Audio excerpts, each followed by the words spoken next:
নমস্কার, আমি সঞ্জীব। আপনারা দেখছেন Sanjib with live YouTube channel. আজকের ভিডিও কলকাতায় সাহিত্য এবং সংস্কৃতির সাথে মিশে আছে এক যৌন ব্যবসার ইতিহাস। সেটা আর কারোর হাত ধরে নয়, ঠাকুর পরিবারের হাত ধরে। ঠাকুর পরিবার, হ্যাঁ, এর মধ্যে জড়িয়ে আছে রবীন্দ্রনাথের নাম।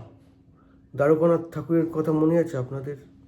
আসুন আমরা জানি যে পরিবার থেকে বা যে পরিবারের হাত ধরে আমাদের ভারতবর্ষে প্রথম সাহিত্যে নোবেল এসেছিল, সেই পরিবারের হাত ধরেই কলকাতায় শুরু হয়েছিল যৌন ব্যবসা।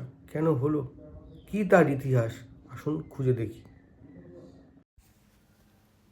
সেন্ট্রাল এভিনিউ থেকে শোয়াবাজারের রাস্তা ধরে এগিয়ে চললে পথে পড়ে গৌরীশঙ্কর লেন। এখানেই অবস্থিত এশিয়ার সর্ববৃহৎ যৌনপল্লী, যার নাম সোনাগাছি। এই অঞ্চলটির সঙ্গে যুক্ত বহু যৌনকর্মীর নিত্যদিনের রুটি চলে। ঊনবিংশ শতকে ঠাকুরবাড়ি নিজেদের শুধুমাত্র সাহিত্য সংস্কৃতি বা বিজ্ঞান চর্চার মধ্যে আবদ্ধ রাখেনি। সাহিত্য সংস্কৃতির পাশাপাশি ব্যবসা বাণিজ্য ঠাকুরবাড়ির ছিল প্রথম সারিতে। আর এই ব্যবসা বাণিজ্যের ব্যাপারে তৎকালীন বাঙালি সমাজের পথিকৃৎ হয়ে উঠেছিলেন দ্বারকানাথ। সুমিতেন্দ্রনাথ ঠাকুর তার ঠাকুরবাড়ির জানা অজানা বইতে লিখছেন, দ্বারকানাথ যখন পৈতৃক বিষয় পান তখন তার আয় ছিল খুবই সীমিত। তিনি নিজের দক্ষতা, কারুকার্য, কুশলতার মধ্য দিয়ে ইংরেজ বন্ধুদের সাহায্যে তিনি এক ভূসম্পত্তির অধিকারী হন।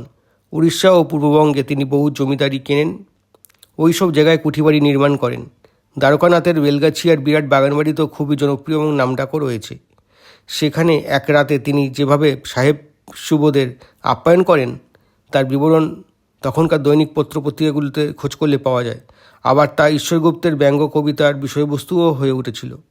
1853 সালে প্রকাশিত একটি সার্ভে রিপোর্ট থেকে জানা যায়, কলকাতা শহরে 4449টি যৌন ঠেকা রয়েছে, যেখানে বাস করেন প্রায় 12,419 জন যৌনকর্মী, যার মধ্যে অন্যতম সারা জাগানো যৌনপল্লী ছিল সোনাগাছি। কথিত আছে প্যারিসের যৌনকর্মীরাও কলকাতার এই যৌনালয় সম্পর্কে জানতেন। বস্তুতপক্ষে তার আগেই দ্বারকানাথ ঠাকুর বেশ কিছু যৌনপল্লীর মালিক হয়ে উঠেছিলেন। এ ব্যাপারে সতীশচন্দ্র চক্রবর্তী সম্পাদিত দেবেন্দ্রনাথ ঠাকুরের আত্মজীবনীটি বেশ উল্লেখ করা যায়। সেই বই থেকে জানা যায়, প্রিন্স দ্বারকানাথ ঠাকুর কলকাতার একটি এলাকাতেই প্রায় 43টি বেশ্যালয়ের মালিক ছিলেন। এই অবস্থায় স্বাভাবিকভাবেই প্রশ্ন ওঠে, কী এমন প্রয়োজন পড়ল দ্বারকানাথের যার জন্য তাকে হয়ে উঠতে হলো কিছু বেশ্যালয়ের মালিক? এমনকি বলতে গেলে তার হাত ধরেই প্রতিষ্ঠিত হলো সোনাগাছির মতো যৌনপল্লী।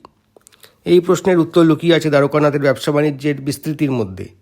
ইংরেজদের সঙ্গে রীতিমতো টক্কর দিয়েছেন তিনি।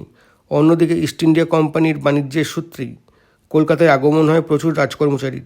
তারা বেশিরভাগই ছিলেন ইস্ট ইন্ডিয়া কোম্পানির নিচুতলার কর্মী এবং বেশিরভাগই অবিবাহিত।